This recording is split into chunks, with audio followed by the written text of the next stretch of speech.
करना पड़ेगा और एक ही फार्मूला, सबकी गिनती करो, जिसकी जितनी संख्या भारी उसकी उतनी हिस्सेदारी, ये फार्मूला हर जगह लागू करना पड़ेगा।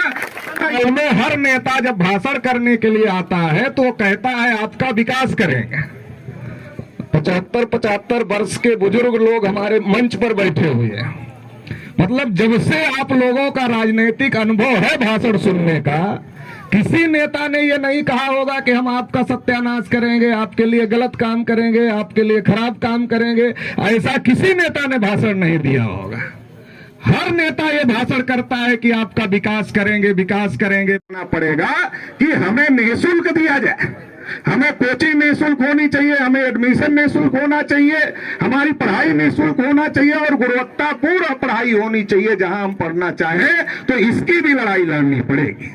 जाति जनगणना की लड़ाई लड़नी पड़ेगी, एजुकेशन की लड़ाई लड़नी पड़ेगी, रिजर्वेशन की लड़ाई लड़नी पड़ेगी। जो इस प्रकार की कर्मकार जातियां हैं, इनका एक ग्रुप बनाया जाए और उनकी संख्या के अनुपात पर उनको रिजर्वेशन दिया जाए ताकि हर जगह उनके प्रतिनिधि पहुंच सके। तो इसकी भी लड़ाई लड़नी पड़ेगी और ये सब लड़ाई लड़ने के लिए घिसाड़ी समाज के लोगों को संगठित होना पड़ेगा। मगर केवल एक जाति के संगठन से पूरी बात नहीं बनेगी। इसलिए तमाम जो अधिकार वंचित लोग हैं, बनाना चाहते हो तो नीट का एंट्रेंस एग्जाम पास करवाना पड़ेगा। मैं नागपुर में किसानों के साथ मीटिंग कर रहा था तो मैंने उनको पूछा कि आप अपने बेटा बेटी को डॉक्टर बना सकते हो क्या? कहा डॉक्टर बनाने के लिए नीट की परीक्षा पास करवाना पड़ता है, उसको पास करवाने के लिए पहले कोचिंग करवाना पड़ता है, कोचिंग के ही लाखों रुपए लगते हैं। वही नहीं है तो आगे का कैसे होगा?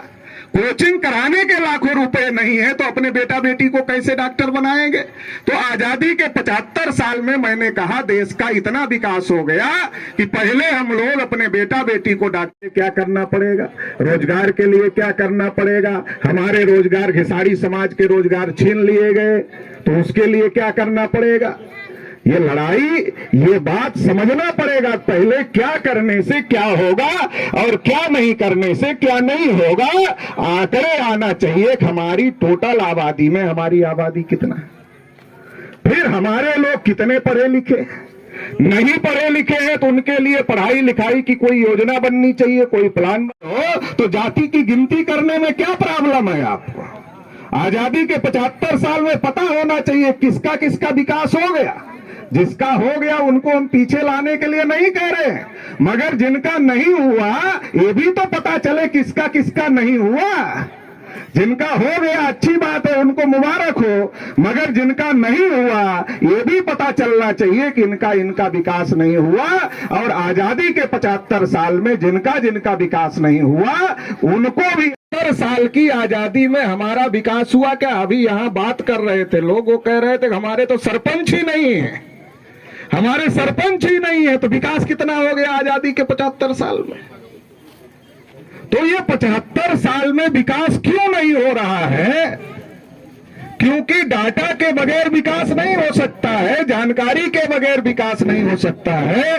मान लो घिसाड़ी समाज का विकास करना है, यूपी में हम लोग लोहार समाज का डाटा ही कलेक्ट नहीं हुआ, ये आंकड़ा ही कलेक्ट नहीं हुआ। जब आजादी के 75 साल में बहुत सरकारें आई और बहुत सरकारें गई मगर हमारी गिनती नहीं हुई तो विकास कैसे होगा? विकास के लिए गिनती जरूरी है, गिनती होगी तो आंकड़े आएंगे। जैसे मान लो पता चल गया कि घिसाड़ी समाज में इतने लोग जो हैं ये अनपढ़ बेरोजगार हैं, तो उनको कौन सा रोजगार देना है? इतने लोग हाई स्कूल पास बेरोजगार हैं तो उनको कौन सा रोजगार दिया जा सकता है? इतने लोग हाई स्कूल फेल बेरोजगार हैं तो उनको कौन सा रोजगार दिया जा सकता है? इतने लोग इंटरमीडिएट पास बेरोजगार हैं, उनको कौन सा